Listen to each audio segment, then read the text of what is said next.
પૂજ્ય દર્શક, સાહિત્ય રસિક તેમજ ધર્માનુરાગી મિત્રો,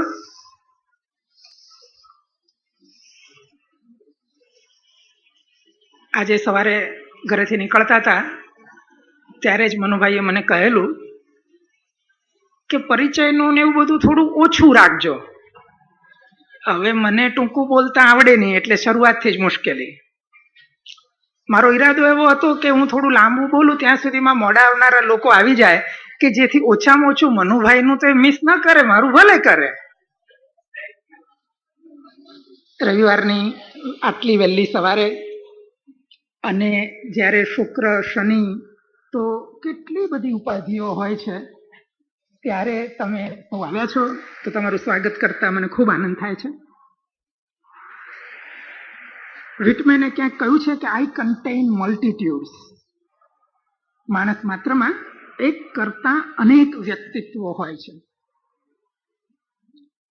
પણ કેટલાક મહાપુરુષોમાં એ વધારે ઉત્કટ રીતે પ્રકટ થતા હોય છે.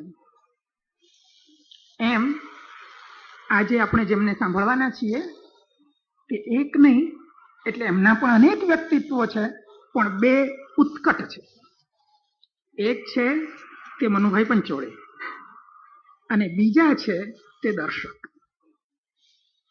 મનુભાઈ પંચોળી જે છે એક ઉત્તમ કેળવણીકાર છે,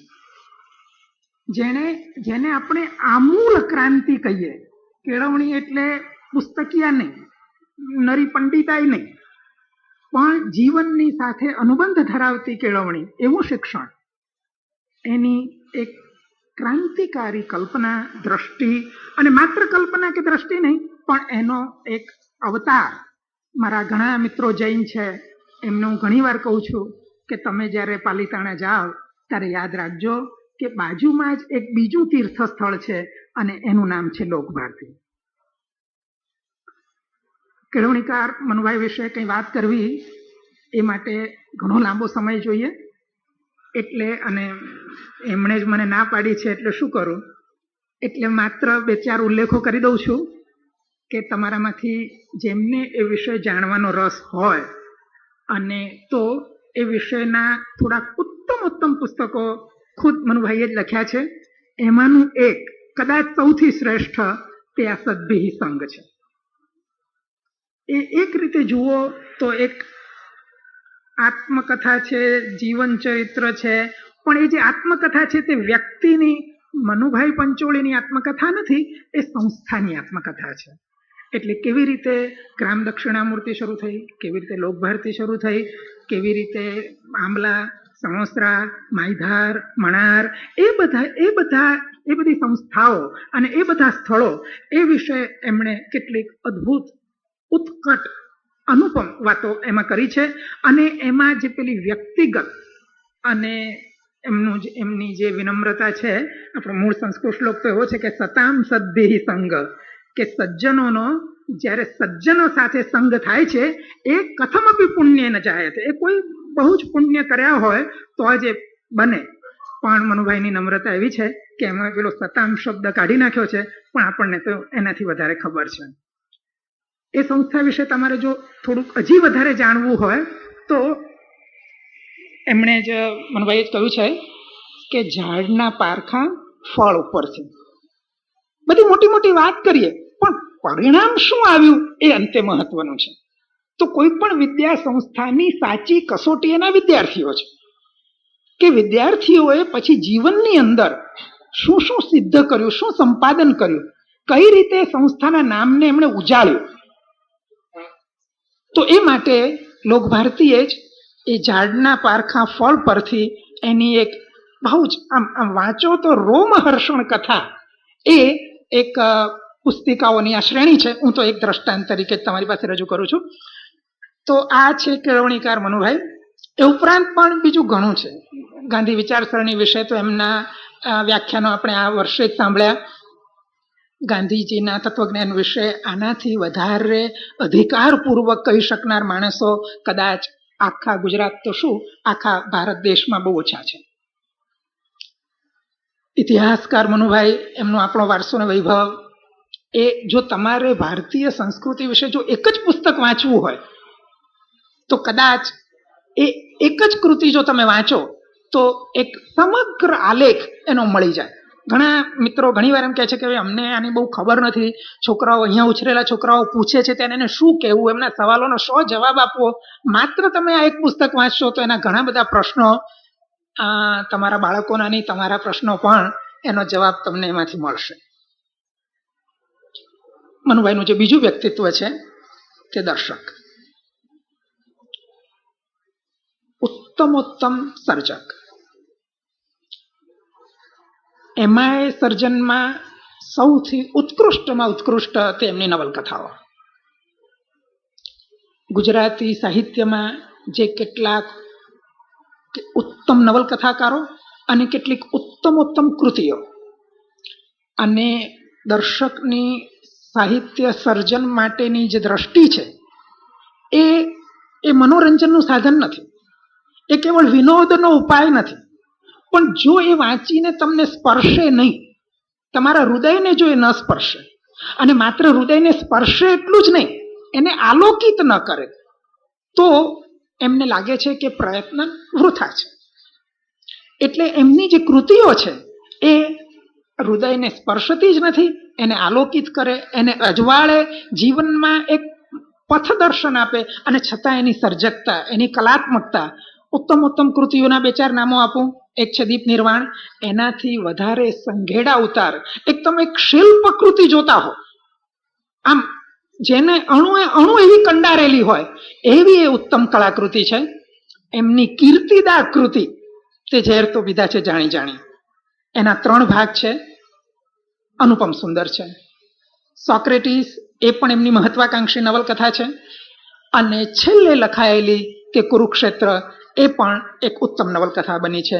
એટલે આ તો થોડીક નવલકથાઓના નામો હું આપું છું. ગુજરાતી સાહિત્યમાં બહુ જ ઓછા એવા ગદ્યકારો છે. નામો જ દેવા હોય તો આપણે પન્નાલાલનું નામ દઈએ, મુનશીનું નામ લઈએ, કાકા સાહેબનું નામ લઈએ. એવા જેમણે ગદ્યને સર્જકતાની સીમાડા સુધી પહોંચાડી દીધું હોય, એવા જે થોડાક ઉત્તમ ગદ્યકારો છે, એમાં દર્શકનું સ્થાન છે. તમારાથી જો કંઈ બીજું વાંચવાનું ન બને, કશું જ ન બને, પણ આપણે બહુ ઓછું વાંચીએ છીએ આ જીવનની સંકુલતામાં અને આ બધી જટાજૂટમાં એટલા ગૂંચવાઈ ગયા છીએ કે વાંચવા માટેનો સમય જ કોઈને નથી મળતો. એ પ્રાયોરિટીનો સવાલ છે. સમય તો મળે, વાંચવું હોય તો સૌને મળે. એક પુસ્તક મનુભાઈનું, એની નવી આવૃત્તિ થઈ છે એટલે હવે મળે છે, માટે એનો ઉલ્લેખ હું કરું છું. બીજું કશું ન બને તો એક વાંચજો. દીપ નિર્વાણ ન વાંચી શકો, ઝેર તો પીધા છે જાણી જાણી ન વાંચી શકો, સોક્રેટીસ ખાસી 400-500 પાનાની ચોપડી છે, અને તમે ગ્રીક સંસ્કૃતિ ને એ બધાથી સહેજ પરિચિત ન હો તો એની સાથે તમારા મનનો મેળ ખવડાવવો મુશ્કેલ પડે. અનુપમ સુંદર છે છતાં મુશ્કેલ પડે. કુરુક્ષેત્ર ખૂબ નાની છે, 200 પાનાની નાનકડી નવલકથા છે, અને કૃષ્ણની કથા છે, એટલે સહેલાઈથી વાંચી શકાય. પણ આમાંનું કશું જ તમે જો ન વાંચી શકો, અને સદભી સંગ વાંચવા જેવો તો તમારું સૌભાગ્ય હોય તો બહુ સારી વાત છે. પણ જો એ ન જ વાંચી શકો, સમય ન હોય, તો મનુભાઈની એક કૃતિ છે જેની નવી આવૃત્તિ હમણાં જ પ્રકટ થઈ છે. એનું શીર્ષક છે મારી વાચન કથા. એમણે જે ઉત્તમ પુસ્તકો વાંચ્યા છે અને એ પુસ્તકોની એમના ઉપર જે અસર થઈ છે, એટલે કે આ ઉત્તમ કૃતિઓ માણસને કેવી રીતે ઘડે છે, એની કેવી વ્યાપક અસર હોય છે.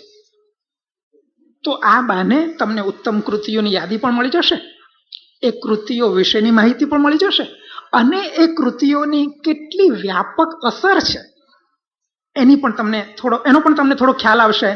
અને બહુ જ નાનકડી, માંડ 100-150 પાનાની પુસ્તિકા છે, એટલે આથી વિશેષ આજે કંઈ કહેવાનું યોગ્ય નથી લાગતું.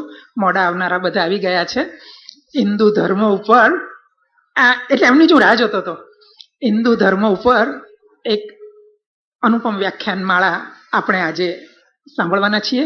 આયોજન એવું છે, એટલે આ જો મનુભાઈ સાંભળતા હોય પૂરેપૂરું, તો એમના માટે પણ આ છે કે પહેલું વ્યાખ્યાન 1.5 કલાક મનુભાઈ બોલશે, પછી 1.25 કલાકનો વિરામ છે, એમાં સુખડિયા તરફથી લંચની વ્યવસ્થા છે. ઇન્ટરવલમાં વચ્ચે કંઈ બોલવાની જરૂર નથી લાગતી, માટે અત્યારે કહી દઉં છું કે કૃપા કરીને માંડ સુરેશભાઈએ આપણને સંમતિ આપી છે અહીંયા ખાવા પીવાની, તો કશો મેસ ન કરતા, નહીતર બીજી વાર ખાવાનું તો ઠીક પણ આપણને હોલ નહીં મળે.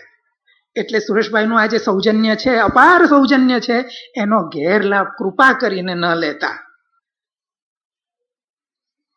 1.5 કલાક પહેલું વ્યાખ્યાન પૂરું થયા પછી 1.5 કલાકનો વિરામ છે અને પછી પાછું બીજું 1.5 કલાક છે.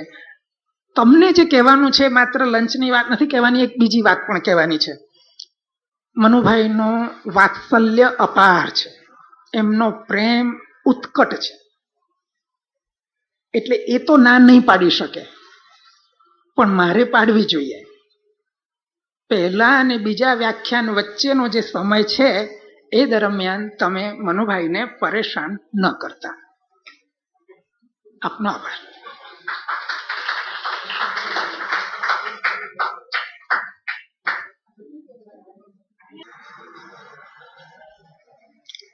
ભાઈ મધુસૂદન, આવેલા ભાઈઓ અને બહેનો,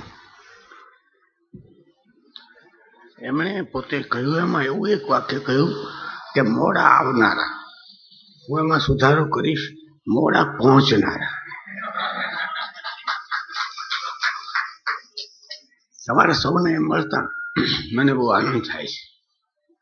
અને એકેડેમીએ મને એક મહત્વની બાબતમાં થોડી વાતો કરવાની તક આપી, એટલા માટે એકેડેમીનો પણ આભાર માનું છું. કારણ કે આપણને વાત કરવાની તક આપે ત્યારે આપણે વ્યવસ્થિત તૈયાર થવું પડે છે. વ્યવસ્થિત તૈયાર થવાની તક મળી છે એમ કહેવાય.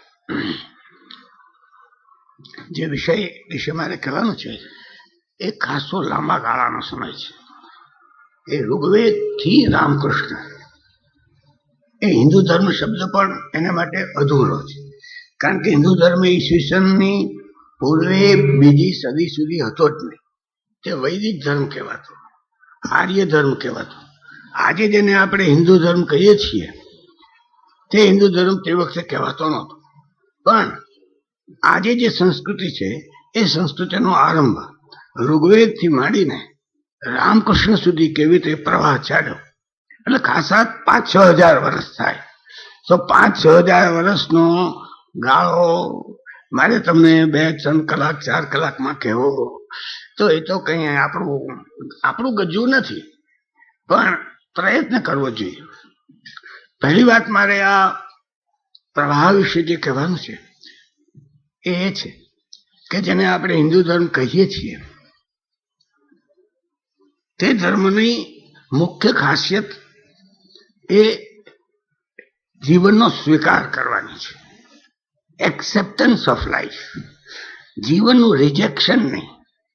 જીવનમાં ખરાબ વસ્તુઓ છે, સારી વસ્તુઓ છે, ન સમજાય એવી વસ્તુઓ છે, પણ એ બધાનું એક્સેપ્ટન્સ, હું એક સ્વીકાર કરું છું અને પછી હું એમાંથી રસ્તો કાઢું છું. થોડું સુધરે છે, થોડું નથી પણ સુધરતું, પછી વળી પછીના લોકો સુધારશે. પણ if you don't accept life તો તમારા માટે સ્યુસાઇડ કરવા સિવાયનો કોઈ રસ્તો છે નહીં. અને આવો એક કલ્ચરલ સ્યુસાઇડ આપણે બહુ લાંબા વખત સુધી કર્યો છે, તે હું પાછલા વ્યાખ્યાનમાં કહીશ. પણ આજે જે મારે કહેવાનું છે તે તો આ એક્સેપ્ટન્સ ઓફ લાઈફમાંથી આપણી સંસ્કૃતિ છે એને કેવા કેવા શિખરો સર કર્યા, કેવી મુશ્કેલીઓ આવી, કેવા મહાપુરુષો પેદા થયા, આની હું થોડી વાત કરવાનો છું. વેદકાળ જેને કહેવામાં આવે છે ને, એ વેદકાળ આ જીવનની સ્વીકૃતિનો કાળ છે. એની અંદર બધા ઋષિઓ છે, તેમાં ભાગ્યે જ કોઈ સંન્યાસી છે, બધા ગ્રહસ્થો છે, અને એ બધા જ લોકો કંઈક કામ કરે છે. કામ કરતા કરતા એ જીવનને જુએ છે. જીવનને જુએ છે એટલે શું? પશુ પંખી છે, વૃક્ષો છે, નદીઓ છે, આજુબાજુના માણસો છે, પોતાના સગાવાલા છે, મૃત્યુ છે, નવજન્મ છે. This is life. આ વિશાળ પટ ઉપર ઋગ્વેદ કાળના ઋષિઓએ કેટલીક વાતો કરી. એ જે વાતો કરી છે તે વાતોનો પાયો એક્સેપ્ટન્સ ઓફ લાઈફ. એ લોકો કહે છે યજુર્વેદમાં કે હે દેવતાઓ, અમને ઉત્તમ દીકરાઓ આપો, અને એવા દીકરાઓ આપો કે જે સભા ગજવે અને સભામાં જઈને જીતીને આવે. અમે રૂપાળી દીકરીઓ આપો કે જેને જોઈને બધા મુગ્ધ થઈ જાય. અમારે સરસ ઘોડા અમને આપો. હવે આવું બધું કોઈ માગે ખરા? જે સંન્યાસી લોકો હોય તો એમ કે હે ભગવાન, હવે આ માયામાંથી મને છોડાવો ભાઈ સાહેબ. હવે ભાઈ સાહેબ, હું બહુ અહીંયા કંટાળી ગયો છું. નહીં, તે કે છે કે અમારે તો આ જીવનનો રસ, તેનો ઇનકાર કરવો નથી. એ રસમાં કોઈ વાર વિઘ્ન આવે તો વિઘ્ન પણ અમે પાર કરશું. આ જે જીવનની એક હિંમત છે અને જીવનનું એક રહસ્ય છે. તે રહસ્ય એ છે કે બગડ્યું હોય તો પણ આપણા કર્મને લીધે છે. આપણાનો અર્થ જરા વ્યાપક લેવાનો છે. આપણા એટલે આપણે નહીં. સંભવ છે કે આપણી આજુબાજુના, સંભવ છે કે આપણી આજુબાજુની કુદરત, સંભવ છે કે દૈવ. એ આપણા શબ્દનો જે ટૂંકો અર્થ આપણે કર્યો છે તે અર્થ વૈદિક લોકોનો નથી, પણ એ આપણાને લીધે છે. તો ચાલો આપણે શોધીએ કે ક્યાં રોગ પેઠો હતો. ચાલો આપણે સુધારીએ હિંમતપૂર્વક. અપાલા નામની એક ઋષિ છે. આ વૈદિક કાળમાં સ્ત્રીઓ ઋષિ છે, પુરુષો પણ છે, સ્ત્રીઓ પણ છે. ભદ્રા છે, લોપામુદ્રા છે, અપાલા છે.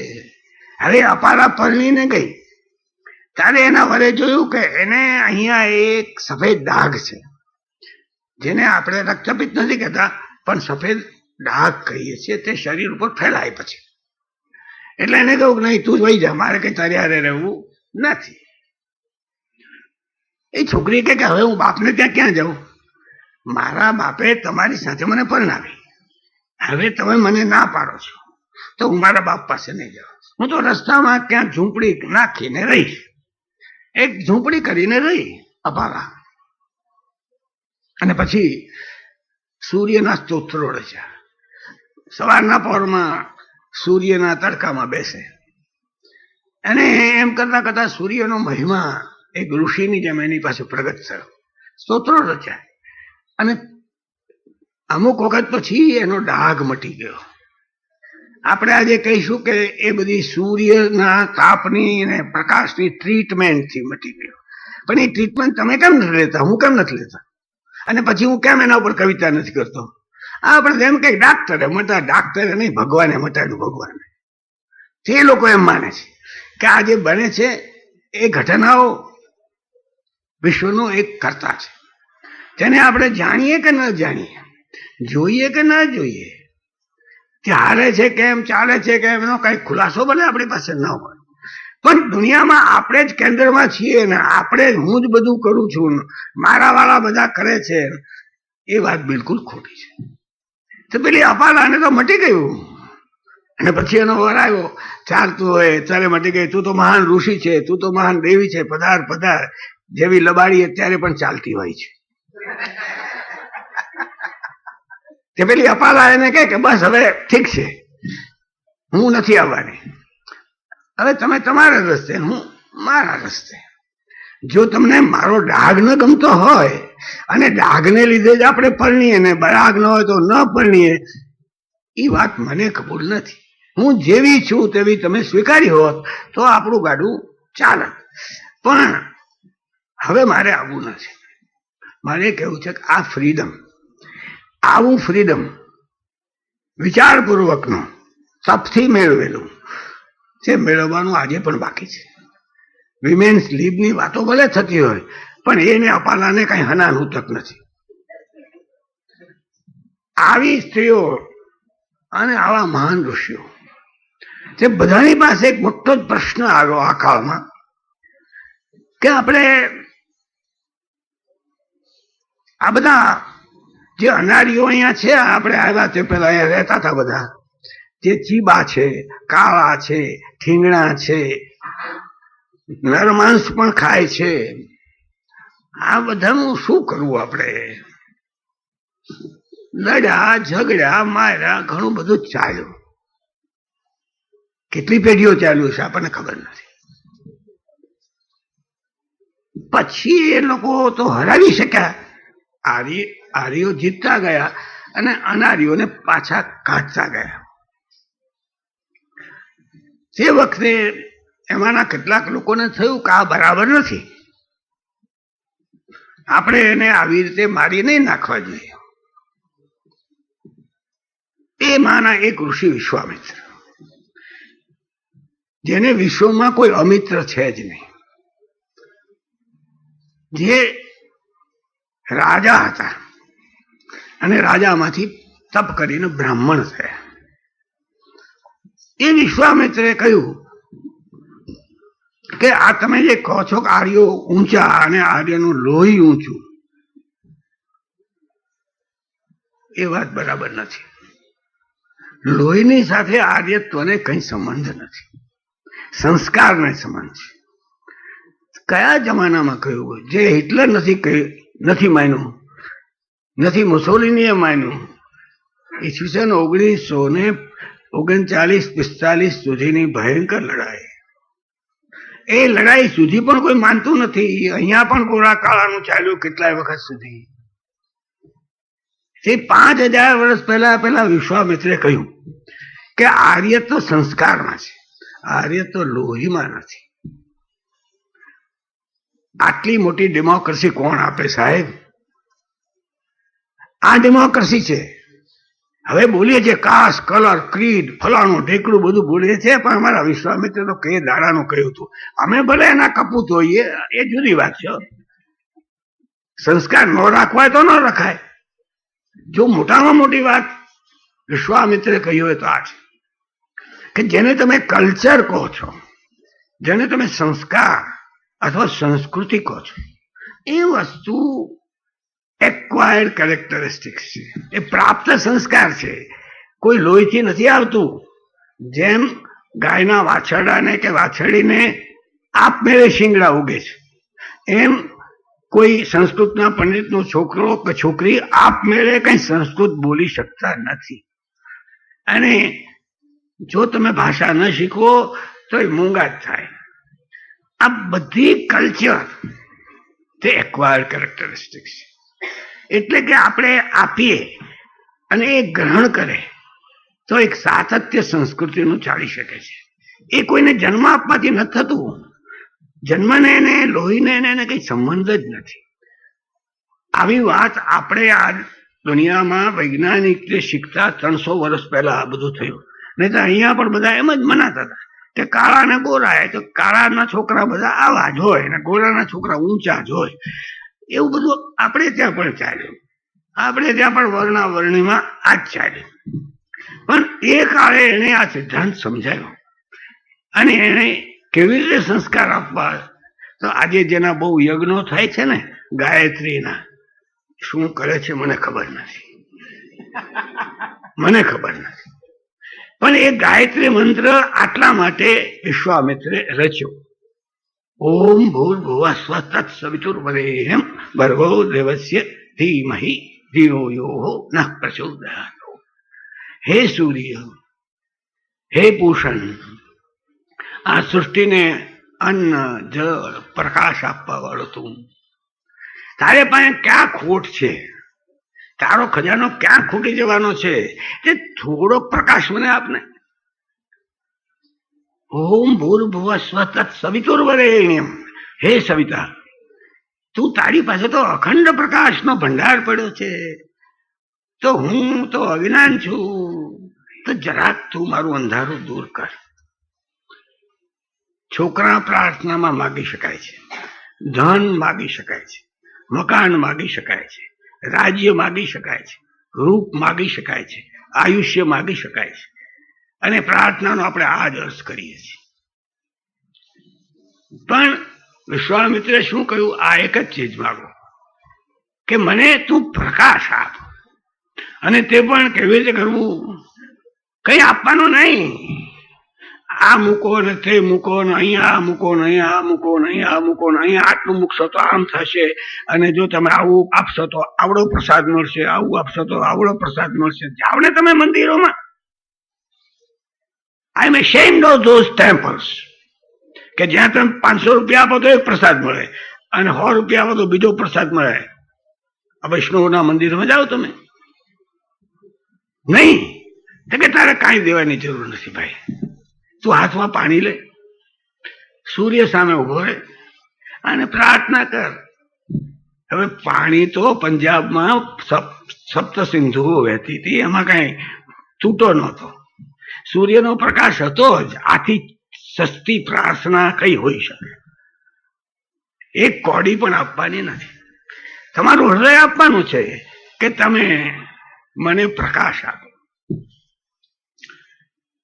કોઈ પ્રાર્થના આને લગે નહીં. અને એને બધા અનારીઓને ઉભા રાખીને કહ્યું, આ પ્રાર્થના કરો, આનો જપ કરો અને તમે સંસ્કારી બનશો. તમે સંસ્કારી બનશો એટલે તમે આર્ય બનશો. ભલે ને શૂદ્રની કક્ષાએ રાખ્યા, ધીમે ધીમે શૂદ્રમાંથી કેટલાક લોકો આગળ વધ્યા. આ કઈ માળખું બહુ જડ નહોતું એટલે મહીધર જેવા અને બીજા ઘણા લોકો આગળ ઉપલા વર્ગમાં પણ ગયા. પણ એને એમ કહ્યું કે આ સંસ્કારની પ્રાપ્તિ એ જ યોગ્યતાની એક નિશાની છે. જન્મના જાય તે શૂદ્ર સંસ્કાર જ વિધ ઉચ્યતે. જન્મથી તો બધા શૂદ્ર જ હોય છે. કોઈ ફાંકા વાર્તા હોય, કોઈ નાગરનો દીકરો હું ઊંચો, તો એને કઈ વેલિડિટી નથી. જન્મના જાય તે શૂદ્ર સંસ્કારાત દ્વિજ ઉચ્યતે. બીજો જન્મ થાય છે તેનો સંસ્કાર વડે થાય છે. આ મોટી વાતના પાયામાં કહ્યું જીવન સુધરી શકે એમ છે. આ એનો પાયો છે. એક્સેપ્ટન્સ ઓફ લાઈફ એનો પાયો છે. એટલે કેટલી બધી પ્રાર્થનાઓ છે. ઇન્દ્રિયોને સારી રાખવી, મનને સારું રાખવું, આંખને સારી રાખવી, કાનને સારી રાખવા.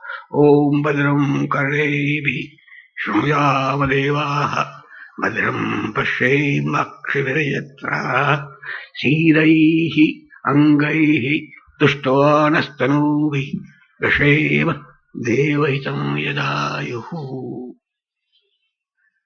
હે વિશ્વના દેવતા, ભદ્રમ કર્ણેભિઃ શૃણુયામ દેવા. આ કાનથી અમે સારી વાતો સાંભળી, ફલાણી ફલાણો એ વાત નહીં, સારી વાતો સાંભળી. ભદ્રમ કર્ણેભિઃ, કાન કાપી નાખવાના નહીં, કાન રહેવાના જ છે, અમે રાખવાના જ છીએ. શૃણુયામ દેવાઃ ભદ્રમ પશ્યેમાક્ષિભિર્યજત્રાઃ. મારી આંખથી હું સારું સારું છું, મારી આંખે બંધ જ કરી દઈએ ભાઈ. ભદ્રમ પશ્યેમાક્ષિભિર્યજત્રાઃ સ્થિરૈઃ અંગૈઃ તુષ્ટવાનસ્તનૂભિઃ. અને આ મારા અંગો બધા સ્થિર હોય, મજબૂત હોય. શું કરીએ આ બધી ઇન્દ્રિયોથી? વશેમ દેવહિતમ યદાયુઃ. દેવોના હિતમાં અમારું આયુષ્ય જાય, મારા હિતમાં નહીં. કારણ કે હું અને દેવ કોઈ અલગ નથી. દેવનું હિત થાય ને મારું ન થાય એ શક્ય જ નથી. દેવનું અહિત થાય ને મારું અહિત ન થાય એવું શક્ય જ નથી. એટલે આઇડેન્ટિટી આખા કોસ્મોસ સાથે છે. આજે આપણે કહીએ છીએ કે બધું પ્રદૂષણ પ્રદૂષણ પ્રદૂષણ થાય જ ને, કારણ કે તમે દેવહિતમ યદાયુઃ નથી વાપરતા. કોલસા વાપરી નાખો છો, પેટ્રોલ વાપરી નાખો છો, ગમે તેમ વાપરો છો, તમારા માટે વાપરો છો. એક દાડો હું દિલ્હી એક સભામાં અવારનવાર જવાનું થાય તો હું એક વાર ગયો ત્યારે કે સાહેબ હવે અમે એક એરબસ લાવ્યા છીએ તો આપણે દિલ્હી 1.5 કલાકમાં પહોંચી જઈશું. પહેલા દિલ્હી પહોંચતા 2.5 કલાક થતા. મેં કહ્યું કે પેટ્રોલ કેટલું વપરાશે? તો પેટ્રોલ દોઢું વપરાશે. મેં કીધું ત્યાં જઈને શું કરવાનું છે? મારે વહેલો જવું તો હું શું ત્યાં કરું? પાણા ભાંગવાનું છું? વહેલો ગયો મોડો ગયો, મારે દિલ્હીમાં કામ છે તો 12 વાગે મીટિંગ છે, તું મને 9 વાગે પહોંચાડતો હોય હું શું કરવાનો? અને 11 વાગે પહોંચાડતો હોય શું કરવાનો? Why this waste? કે તમને કઈ ખબર ના પડે, તમને કઈ ખબર ના પડે. જીવનનો વિકાસ થવો જોઈએ. જીવનનો વિકાસ એટલે છે આ પેટ્રોલ બાળવું એમને અહીં મારા છોકરામાં અહીં રહે જ નહીં, કઈ બધા બેકાર થઈ જાય. કારણ કે એ તો નોન રિન્યુએબલ મટીરિયલ છે, રિન્યુએબલ મટીરિયલ નથી. પણ I am not responsible to the cosmos. તેનો મને કોઈ જાતનો સંસ્કાર જ નથી મળતો. મહાત્મા ગાંધી કવરો આવે તો એક છોકરીને બેસાડે, ખુરતી જાય અને પછી વાળીને પાછા હારા કવર બનાવી દે. આખા વિશ્વને માટે આપણે જવાબદાર છીએ. આ ચીજ પેલા એ કહ્યું ત્યારે એ વહી તમે રાયો, અને પછી મધુવાતારુતાયતે મધુક્ષરંતિ સિંધવ માધુર્ન સંતોષધિ મધુલક્તમુતોષસ મધુમત પાર્થિવમ રજ મધુવાનસ્તુ દૌપિત મધુવાનસ્તુ સૂર્ય માધુર્ગાવો ભવંતુ નઃ. હે વિશ્વની અંતા મધુવાતારુતાયતે, અમને જરા મધુર પવન આવે, 114 ડિગ્રી તાપ હોય છે, જરા દયા કર, દયા કર. મધુવાતારુતાયતે, જરા ઠંડો પવન વાવા દે. મધુક્ષરંતિ સિંધવ, આ દરિયાના પવનો અમને મીઠા થાઓ. પછી ગાયો, પછી વનસ્પતિ, પછી સૂર્ય. એ સમજે છે કે આ બધામાંથી તમારું જીવન ચાલે છે. અને આ લોકો જો આપણી સાથે ન હોય તો આપણું જીવન ચાલી શકે જ નહીં. એટલે એને પ્રાર્થનામાં જીવવું છે, પણ જીવવાની ચાવી પણ છે. તે ચાવી આ છે કે આ બધાનું ભલું ઈચ્છવું અને બધાની મદદ આપણે માંગવી. આ જે વૈદિક કાળ છે તે કાળમાંથી આર્યો આગળ જેમ વધતા ગયા, એના રાજ્યો રચાતા ગયા, વર્ણ જરા વધારે ટાઈટ થતા ગયા. એનું કારણ હતું કે જેમ જેમ અંદર જતા ગયા તેમ તેમ પેલા અનાર્ય લોકોનો સમુદ્ર એને આજુબાજુ ઘેરતો ગયો. જ્યારે થોડા હતા ત્યારે એ લોકોની ડેમોક્રેસી હતી. રાજા એ ચૂંટાતો, પછી પ્રતિજ્ઞા લેવી પડતી કે હું જો પ્રજાને વફાદાર ન રહું તો મને ઉતારીને કાઢી મૂકો, હું નરકમાં જાઉં. આ બધું હતું. બધું ધીમે ધીમે બંધ થઈ ગયું. કારણ કે પેલા બધા લોકોનો સમુદ્ર હતો આજુબાજુનો, એટલે સુધી થઈ ગયું એમાંથી કે બિચારો આદિવાસી છોકરો ગયો ભણવાને માટે અમારા દ્રોણ ગુરુ પાસે. મહાભારતમાં આવે છે ને, દ્રોણ ગુરુ પાસે ભણવા ગયો. જેને કહ્યું કે તમે મને ભણાવો, તો કે હું તો રાજગુરુ છું ભાઈ. બ્રાહ્મણોનું મોટામાં મોટું પાપ રાજગુરુ થવાનું છે. કોઈ દાડો રાજગુરુ થાય એને તો ઉદ્ધાર થાય જ નહીં. કારણ કે એ પોતાને ગુલામી ખત લખી આપે છે દાદાને. પુરોહિત એક વસ્તુ છે, રાજગુરુ બીજી વસ્તુ છે, ઋષિ ત્રીજી વસ્તુ છે. આ બધા પ્રકારો બ્રાહ્મણોમાં ઊંચા નીચા છે, પણ એમાં હલકામાં હલકો પ્રકાર રાજગુરુનો છે. ચલો રાજગુરુ થયો દ્રોણ બિચારો. શું કામ? વેર લેવા માટે. દ્રુપદે એનું અપમાન કર્યું હતું, એટલે એને થયું કે હવે મારે દ્રુપદનો બદલો લેવો છે. બ્રાહ્મણને વેર શું હોય? કાં તો એ બ્રાહ્મણ નથી, કાં તો એને વેર નથી. બે વાત તો હારે હાલે જ નહીં. તો એને વેર લેવા પેલાના રાજગુરુ થયા. રાજગુરુ થયા એટલે રાજાના છોકરાઓને જ ભણાવાય, બીજાને ભણાવાય જ નહીં.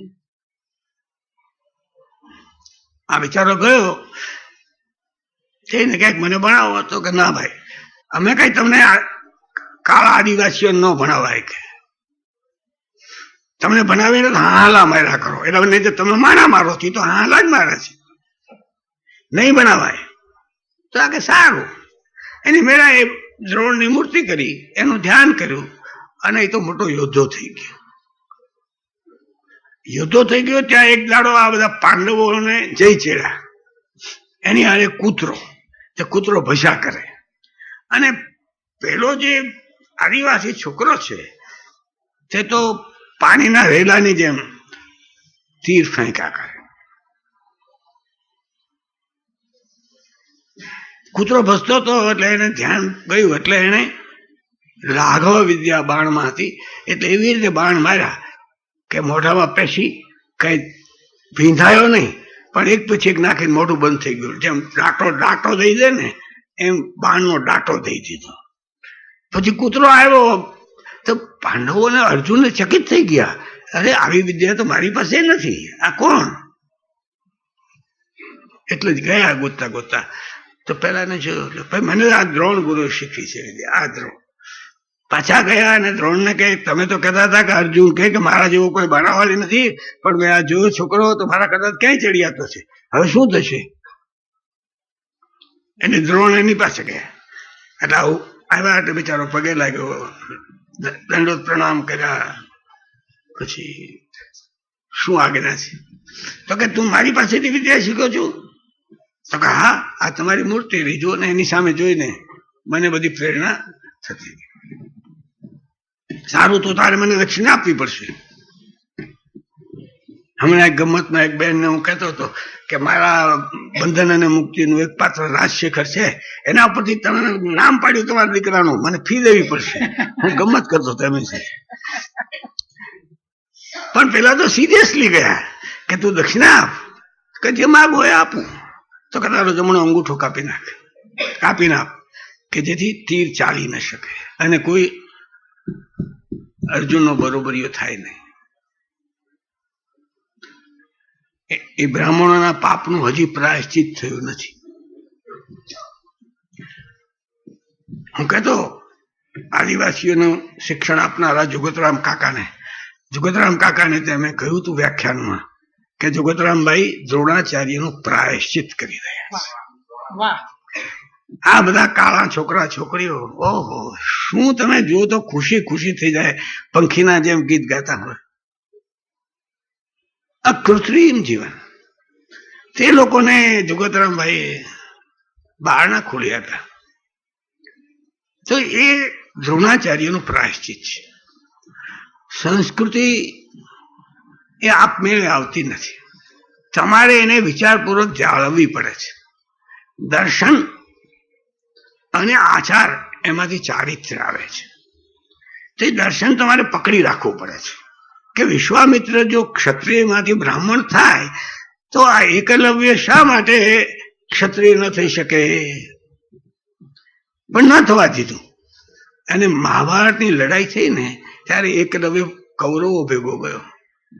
એ કે આમાં હું પાંડવો એવા છે, કૌરવો કોઈનું નામ લીધા જેવું નથી. આ એક એવા જ છે, અમને હેરાન એને જ કર્યા હતા ને ભાઈ. મારે કહેવું એ છે કે આ વિસ્તારમાંથી જે પ્રશ્નો ઉભા થયા એના બે મહાકાવ્યો લખાયા. એક રામાયણ અને બીજું મહાભારત. આ દેશમાંથી બધું વયું જાય તો મારી આંખમાંથી ટીપું ન પડે, પણ જો મહાભારત અને રામાયણ કોઈ લઈ જાય તો મને થાય કે અમે મરી ગયા. આ દેશમાં ગામડે ગામડે કેટલી વિવિધ ભાષા. જગતમાં એક કિસ્સો તો બતાવો કે જેમાં 600-800 ભાષાઓ હોય, જેમાં 25-50 રંગ હોય અને જેમાં 100 જાતના કપડા પહેરાતા હોય, જેના વળી 33 કરોડ દેવ દેવતા હોય, એકની હારે બીજાને ન ફાવે એવા બધા 33 કરોડ. દેવી ભાગવત વાંચો ને તમે ચકિત થઈ જાઓ. દેવી ભાગવત એક ભાગવતનું તદ્દન નબળું અનુકરણ છે. તેમાં વારે વારે શું આવે કે રાક્ષસોની સાથે શંકર હારી ગયા, બ્રહ્મા હારી ગયા, વિષ્ણુ હારી ગયા, પછી બધા દેવી પાસે ગયા, હે દેવીજી તમે હવે અમને ઉગાડો. પછી દેવી આવે અને દેવી બધાને જીતાડે. એટલે આ બધા આગલા 33 કરોડ તો હાવ નકામા થઈ ગયા, સંતોષીમાં જ રાજ, બીજા કોઈ નહીં.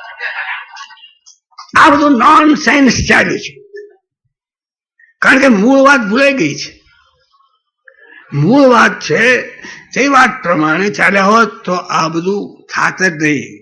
પણ મહાભારત થયું એ સવાલ મહત્વનો નથી. મહત્વનો, આનંદનો, ગૌરવનો પ્રસંગ મહાભારત લખાયું હોય છે. આ સાહિત્યની અમે બધા વાતો કરીએ છીએ ને, અમે લોકો કઈ બેવકૂફ લોકો નથી. અમે એમ કહીએ છીએ કે સાહિત્ય દ્વારા નવી પેઢી જીવે છે, કારણ કે એક્વાયર્ડ કેરેક્ટરિસ્ટિક્સ છે, કોકે આપવું પડે છે. તો આ ચોરે ચૌટે વિવિધ ભાષાઓમાં, બંગાળમાં કૃતિવાસીનું રામાયણ છે, તામિલમાં કંબનનું રામાયણ છે, હિન્દુસ્તાની ભાષાની અંદર ગુસાઈજી મહારાજનું તુલસી રામાયણ છે. અમારે ત્યાં ગુજરાતમાં ગિરધરનું રામાયણ છે.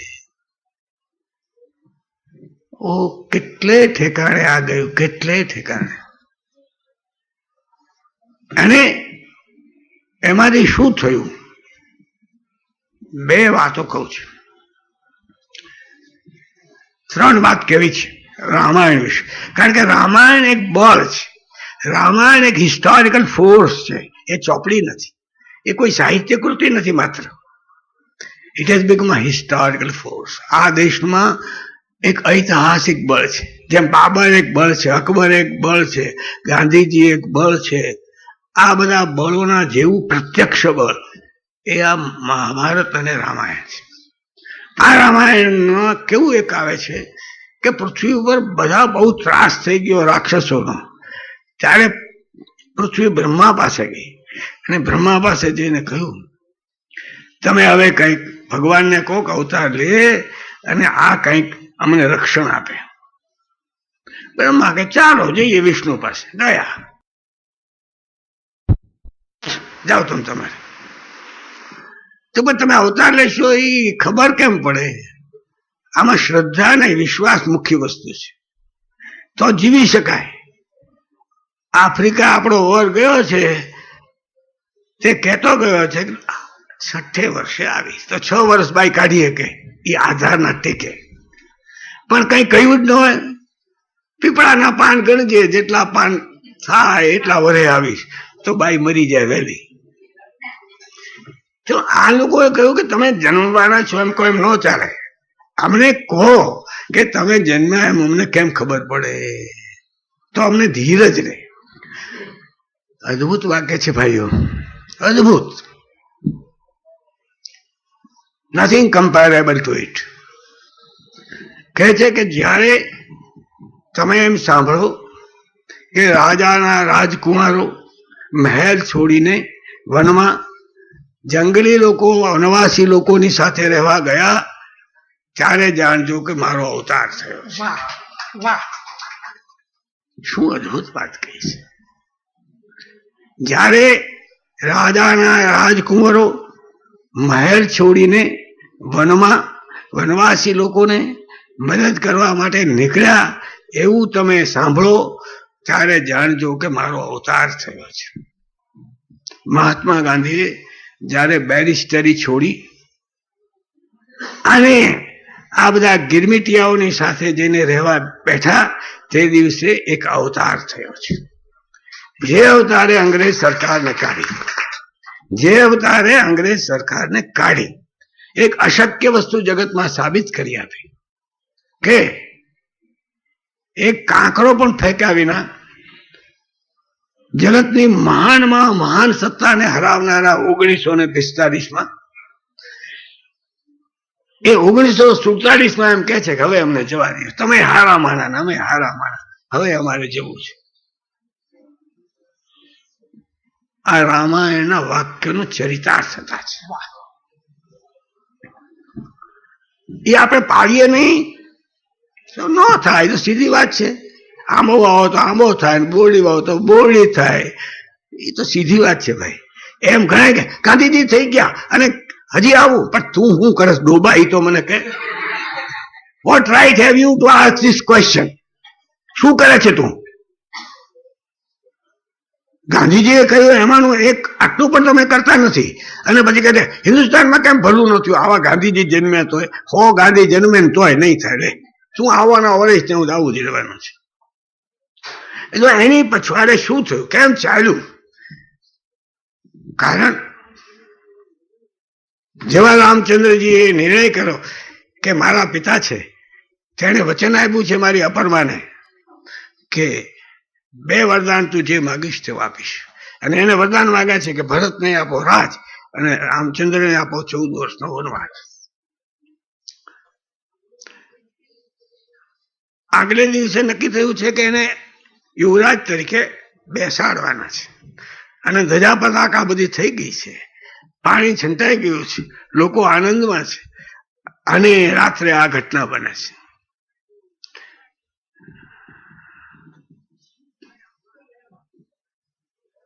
પોતે ગયા બાપની પાસે, બેભાન પડેલા છે.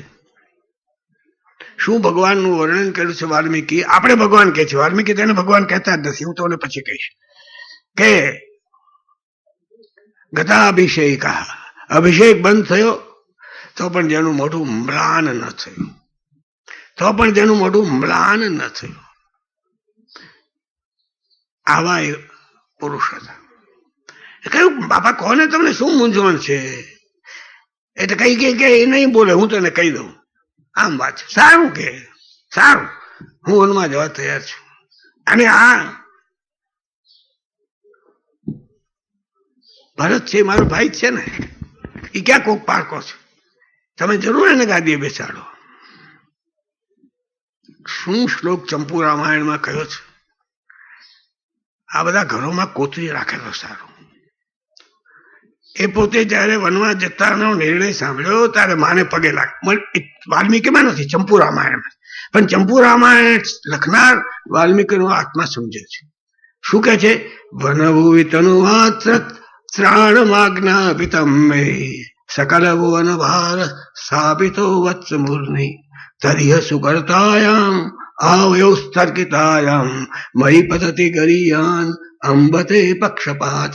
હે અંબ, હે માતા, વનભૂમિ તનુ માત્ર ત્રાણમાજ્ઞા આપીતમ મે. હે માં, તે મને શું આજ્ઞા આપી છે કે વનમાં તારો શરીર સાચો છે, બીજી તારી કઈ જવાબદારી નથી. એટલી જવાબદારી સોંપી મારા શરીર પૂરતી. વનભૂમિ તનુ માત્ર ત્રાણમાજ્ઞા આપીતમ મે સકલ ભુવનવાર સ્થાપિતો વત્સ મૂર્તિ. અને તારા પન્ના દીકરાના માટે આ 3 ભુવનને સાચવવાની જવાબદારી નાખી. તરિય સુકર્તાયામ આવયો સ્થર્કિતાયામ. આ બેમાંથી કયું સહેલું, એનો જયારે હું વિચાર કરું છું ત્યારે મને થાય છે મયી પતતિ ગરીયા અંબતે પક્ષપાત. એમાં તે પક્ષપાત કર્યો મારા તરફ. આ રામચંદ્ર મયી પતતિ ગરીયા અંબતે પક્ષપાત.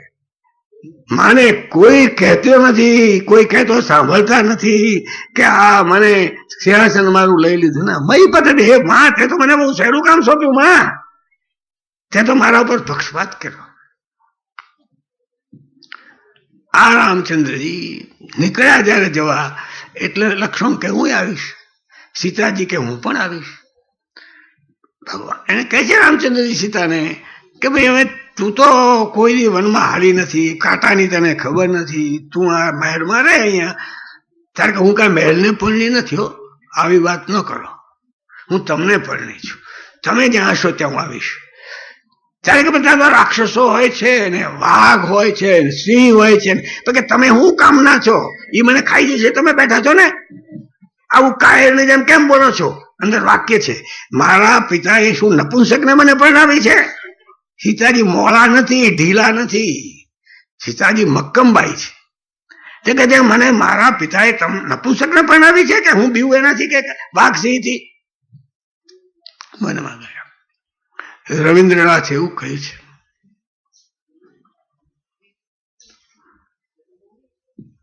કે રામાયણ એક મહાન કુટુંબ કથા છે, મોટા પાયા પર ચાલતી કુટુંબ કથા. બહુ અદભુત વસ્તુ કહે છે કે ભરત જેને ગાદી આપે છે તો ભરત જઈને કહે છે ના ભાઈ, મારે ગાદી લેવી નથી, આ તમારું સિંહાસન, તમે એના ધણી, તમે એના હકદાર, તમે આવો પછી હું પાછો દઈશ. તો પેલો ભાઈ એમ કહે છે કે મારાથી કેમ હોય, મને બાપે આજ્ઞા કરી છે, મારે તો બાપની આજ્ઞા પાડવી જ જોઈએ ને. બાપનો વારસો જો દેણાનો હોય તો દેવાળું કાઢે નામ દીકરો. અત્યારે એવું છે,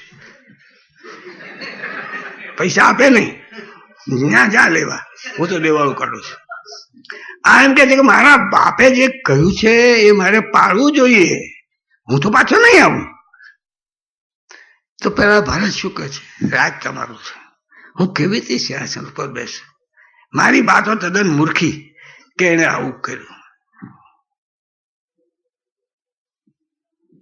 છેવટે શું કે છે, તમારી પગની પાવડી આપો, અયોધ્યાના રાજ સિંહાસન ઉપર ભરત નહીં બેસે, આ પાવડી બેસે, અને તમે વનમાં જેમ રહો છો એવી રીતે હું વનમાં રહીશ, એવી જ વનફળ ખાઈશ, એવી જ રીતે જટા વધારીશ, અને તમે જે દિવસે પાછા આવશો તે દિવસે આ જટા ઉતરશે.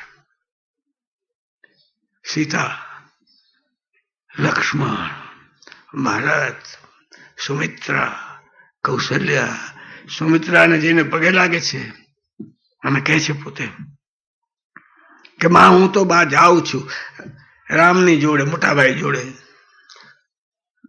સુમિત્રા કહે છે બરાબર છે ભાઈ જા, પણ જો ધ્યાન રાખજે કે રામમ દશરથમ વિદ્ધિ. જાવું એટલે શું? જાવું આવી રીતે જાવું. રામમ દશરથમ વિદ્ધિ, રામમાં દશરથને જોજે. મામ વિદ્ધિ જનકાત્મજામ, અને જનકની પુત્રીઓ મને જોજે. મામ વિદ્ધિ જનકાત્મજામ. અયોધ્યામ અટવીમ વિદ્ધિ, અયોધ્યા અટવીમાં જંગલમાં અયોધ્યા જોજે. ગચ્છતા સુખમ વશે, સુખેથી જાય દીકરા. આ સુમિત્રા છે. આ જે આખું કુટુંબ, તે આખું કુટુંબ એક વિશાળ પટ ઉપર વાલ્મીકીને ચિતરવું છે. કારણ કે વાલ્મીકી એ માને છે કે જગતમાં જો કંઈ સારું થવાનું હોય, જગતમાં કંઈક સદગુણો વિકસાવવાના હોય તે કુટુંબ દ્વારા થશે. જો તમારે કુટુંબ નષ્ટ થયું તો સમજવું કે ગામ નષ્ટ થયું. ગામ નષ્ટ થયું એટલે દેશ નષ્ટ થયો. એરિસ્ટોટલે કહ્યું છે કે family is a seed bed of all virtues. એનું પ્રસિદ્ધ વાક્ય. પ્લેટો એનો ગુરુ એનો વિરોધ કરતા કહે છે, કારણ કે પ્લેટો કુટુંબનો હિમાયતી નથી. તો કહે છે કે મારો ગુરુ કઈ સમજતો નથી, મારા ગુરુને કઈ સમજ નથી. એને એમ થાય છે કે આપણે તત્વજ્ઞાનીઓ બનાવીને બધા સદગુણી થઈ જશે. Family is a seed bed of all virtues. કુટુંબ બધા સદગુણોનું મૂળિયું છે, ધરુવાળિયું છે. એની અંદર ગુણો થોડાક કેળવાય છે અને પછી રાષ્ટ્રમાં જાય છે. પછી આપણે રાષ્ટ્રમાં રોપીએ છીએ. પણ એના ગુણ જ નહીં હોય તો રાષ્ટ્રમાં શું રોપશો? કલહ રોપશો, આંતરવિગ્રહ રોપશો, જુગાર રોપશો, શું તમે રોપશો? કુટુંબમાં ભાઈને માટે બેન, બેનને માટે ભાઈ, માને માટે દીકરો, દીકરા માટે મા, પતિ માટે પત્ની, પત્ની માટે પતિ ઘસાય છે. અને એક જાતનું સદગુણો છે તેનું શિક્ષણ મળે છે. તે સદગુણોનું કેવું શિક્ષણ મળ્યું એનું કથા એ આ રામાયણ છે. અને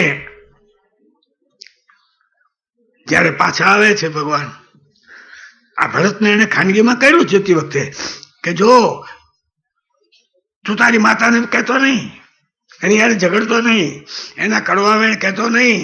તારી બાએ માગ્યું બરાબર માગ્યું છે, કોઈ જાણતા નથી પણ હું જાણું છું કે જયારે આપણા પિતા તારી માની જોડે પરણ્યા ત્યારે નાની ઉંમરની એ રાજકુમારીને કહ્યું તું કે તારો છોકરો ગાદીએ બેસશે. એ ખાનગીમાં હું જાણું છું. એટલે એને માગ્યું એમાં એને કઈ ખોટું કર્યું નથી, પણ તું એને કઈ માઠું મેં બોલતો નહીં. અપરમાની તો અદભુત વાતો છે મધ્યયુગમાં. બધા અપરમા એટલે દુશ્મન. આ અપરમા આ છે. પાછા આવે છે જયારે 14 વર્ષના વનવાસ પછી, ત્યારે પગે લાગીને કઈ પગે લાગીને શું કહે છે? તાત સ્નેહો. આ પણ ચંપુ રામાયણમાં જ છે. મોટો કવિ છે કે બરાબર આદિ અંત પ્રાસ મેળવે છે. તાત સ્નેહો ભરત મહિમા પૌરુષમ વાયુસૂનો સીતા સત્યમ મમ ભુજ બલમ વૈરણામ વૈરભાવ સખ્યમ ચાપી પ્લવ ગણપતે ક્વાપી સૌમિત્ર ભક્તિ જ્ઞાતમ સર્વમ તવ ચરણયોર માતરેશ પ્રસાદ. પગે લાગીને બોલે છે સીતા સત્યમ. પહેલા શું કહે છે? તાત સ્નેહો. ઓહો, ત્યાં મને વનમાં મોકલ્યો ન હોત તો બાપનો પ્રેમ શું કેમ ખબર પડત. રામ રામ રામ બોલતા બોલતા મરી ગયા. એ તાત સ્નેહો ખબર કેમ પડત વનમાં ન ગયો હતો. તાત સ્નેહો ભરત મહિમા. ભરત જેવો ભાઈ શું છે એની પણ મને કેમ ખબર પડત. પૌરુષમ વાયુ સૂનો. અને વાયુનો પુત્ર વાનર, નર વા હોય પણ ખરો માણસ, ન પણ હોય એનું નામ વાનર. તો આ વાનરમાં કેવી અદભુત શક્તિ છે એ કેમ ખબર પડે? આ વનમાં ગયો ત્યારે ખબર પડી. સખ્યમ ચાપી પ્લવગન રૂપતે. અને આ બધા વાંદરાનો રાજા કેવો વફાદાર મિત્ર છે સુગ્રીવ, તેની મને કેમ ખબર પડે? ક્વાપી સૌ મિત્ર ભક્તિ. અને લક્ષ્મણની ભક્તિ એટલે શું તે મને કેમ ખબર પડે? સીતા સત્યમ. સીતાનું સતીત્વ શું છે એની હું અમારી કસોટી વનમાં જવાની ન કરી હોત તો ખબર કેમ પડે? સીતા સત્યમ મમ ભુજ બલમ. મારામાં કેટલી તેવડ છે એ મને કેમ ખબર પડે? વૈરણામ વૈરભાવ. અને વૈરી જયારે વાહે પડી જાય ત્યારે કેવા મૂળિયા ઉખેડી નાખે છે એ કેમ ખબર પડે? યુદ્ધ દરમિયાન એકવાર રાવણે રામચંદ્રનું બનાવટી માથું છે એ ઉપરથી કાપીને નાખ્યું નીચે સીતાજી પાસે. તે સીતાજી રડવા માંડ્યા. એને થયું કે રામચંદ્રજી ગયા, પણ બીજી એક ડાહી હતી બાઈ રાક્ષસી, એ કાબરી માયા છે. રામચંદ્ર મરે જ નહીં કે તે વૈરામ વૈરભાવ. કેવું વૈર હોય છે!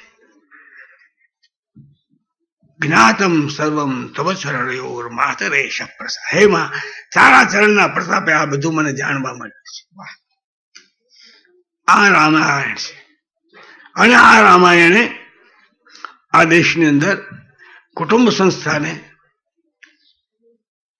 દ્રઢમૂળ કરી છે. દ્રઢમૂળ કરી છે. એ જે રામાયણ છે એને બીજી બે વાતો પણ આપણે સમજવી જોઈએ કે રામાયણે હિન્દુસ્તાનને એક કર્યું છે. અયોધ્યામાંથી એને રામચંદ્રજીને ચાલતા કર્યા. ચાલતા ચાલતા ચાલતા કેટલું બધું રામાયણમાં અદભુત વર્ણનો આવે છે. નદીઓના, પહાડોના, વનોના, આશ્રમોના, ઋષિઓના. ઓહો, ચાલતા ચાલતા ચાલતા ચાલતા મહાકાંતા, દંડકારણ્ય, એનાથી આગળ ગયા તો પછી સુગ્રીવ જે પહાડ પર રહેતો હતો એ પહાડ, ત્યાંથી ચાલ્યા. એમ કરતા કરતા કરતા હિન્દુસ્તાનના છેવાડે જઈને ઉભા રહ્યા. આખા હિન્દુસ્તાનની સાથે મૈત્રી થઈ. અને પેલી શબરીને શું કહે છે? મધુર ભાષિણી. એમ નથી કહેતા કે એની ભાષા ખરાબ છે, કાંઈ નહીં, તું તો મધુર ભાષિણી છે. ચિત્ત કેટલું વ્યાપક થાય છે. અને અદભુત પ્રસંગ શું છે કે જયારે સીતાનું હરણ થયું, લઈ ગયો, રામચંદ્રની શોધ કરવા જાય છે તો ગીધ જટાયુ તેને યુદ્ધ કરેલું અને પછી એ મરેલો પડેલો ત્યાં જઈને કહે છે. એટલે જટાયુ કહે છે કે રાવણ દક્ષિણમાં લઈ ગયો છે, હું ઘણું લડ્યો પણ હું કઈ ફાયો નહીં, મારી પાંખો તલવારથી કાપી નાખી અને હવે હું મરી જાઉં છું. ભગવાન રામચંદ્રજીને કહે છે, તે લક્ષ્મણને કહે છે લાકડા ભેગા કર, મેં મારા પિતાને તો અગ્નિ હાથ દઈ શક્યો નથી, પણ આ મારો પિતા છે. કેટલું વ્યાપક હૃદય છે! આ વૃદ્ધ જટાયુ તે મારો પિતા છે, ચાલો હું એને અગ્નિદાહ આપીને શ્રાદ્ધ કર્મ, ઔર્ધ્વદૈહિક બધા કર્મો હું કરીશ. રામચંદ્ર પ્રિય છે, તેનું કારણ રામચંદ્ર વ્યાપક છે.